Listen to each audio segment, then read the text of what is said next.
Let's talk about loyalty. You think you know what it is, right? It's that unshakable bond, the bedrock of our relationships. It's supposed to be this noble, incredible virtue. But what if I told you that's the most dangerous lie you've ever believed? Today, we are going to tear down everything you think you know about loyalty, using a pretty radical framework that says it's not at all what it seems. And there it is. Wow. That's a pretty brutal way to put it, isn't it? The argument here isn't just that loyalty can fade away. No, it's that all allegiance, every single bit of it, is temporary. It all has an expiration date. Just think about that. Every partnership, every alliance you have, according to this, there's a clock ticking down to zero. This idea reframes loyalty not as some virtue to chase, but as a temporary situation you have to manage.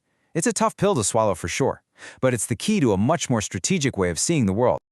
All right, so before we dive into the deep end, let's talk about the ideal. The version of loyalty we all want to be true.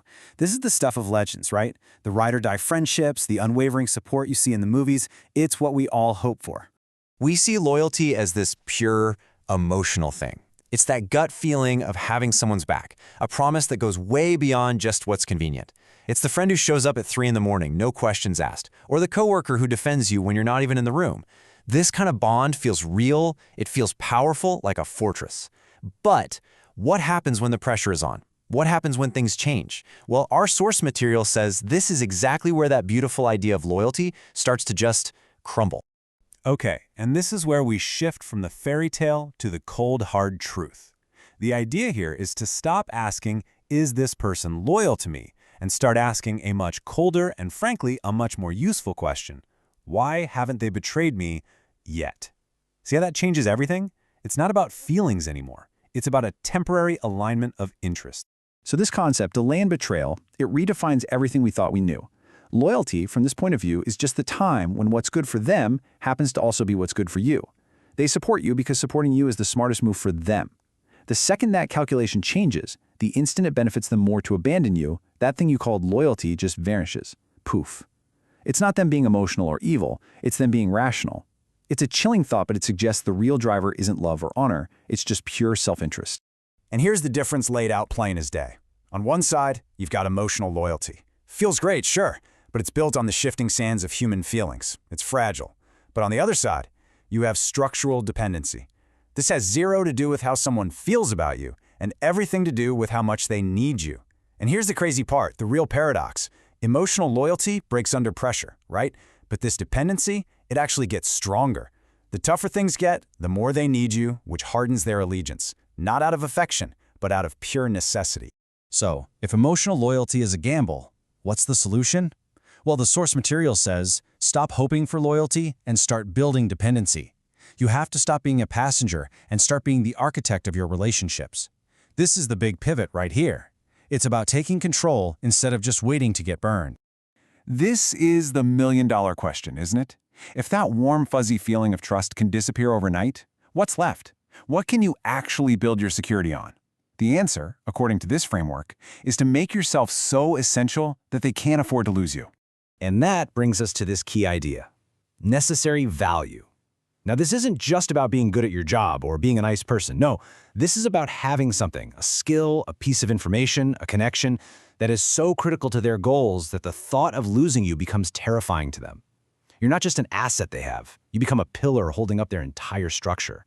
They literally can't succeed without you. Okay, so that sounds good in theory, but how do you actually do it? How do you go from being just useful to being absolutely necessary? Well, there's a blueprint for it. A clear, 3-step process for building this kind of indispensable value. It's a pretty brilliant strategy when you break it down. First, you just watch and listen. You become a detective. You find the big hole in their plan, or the one thing they want more than anything else. What is their critical weakness? Second, you don't just offer to help. Oh no, you make yourself the only real solution out there. You basically corner the market on solving their biggest problem. And then, the final move, the masterstroke, you weave yourself so deeply into how they operate that you become part of the foundation. You're not some consultant they can just get rid of. You are the load-bearing wall holding the whole place up. And when you do that, you get to the ultimate checkmate position. This is the endgame. This is where the entire power dynamic flips and locks into your favor, not because you threatened anyone, but through pure, undeniable strategy. Just think about that for a second. The question in their mind is no longer, can I find someone better? It's, how much am I willing to hurt myself by getting rid of this person?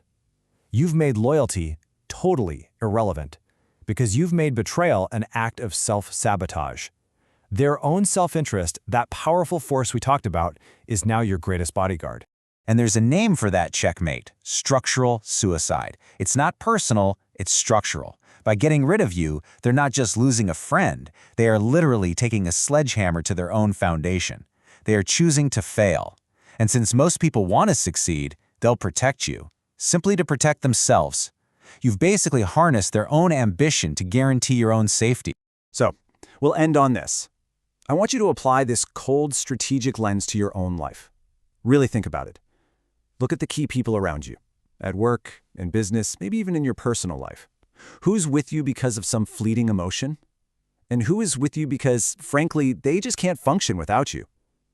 The answer to that question, well, that reveals where your true power actually lies. It's a tough question to ask, for sure, but asking it is the first step to securing your place in a world that, like it or not, runs on interest, not ideal.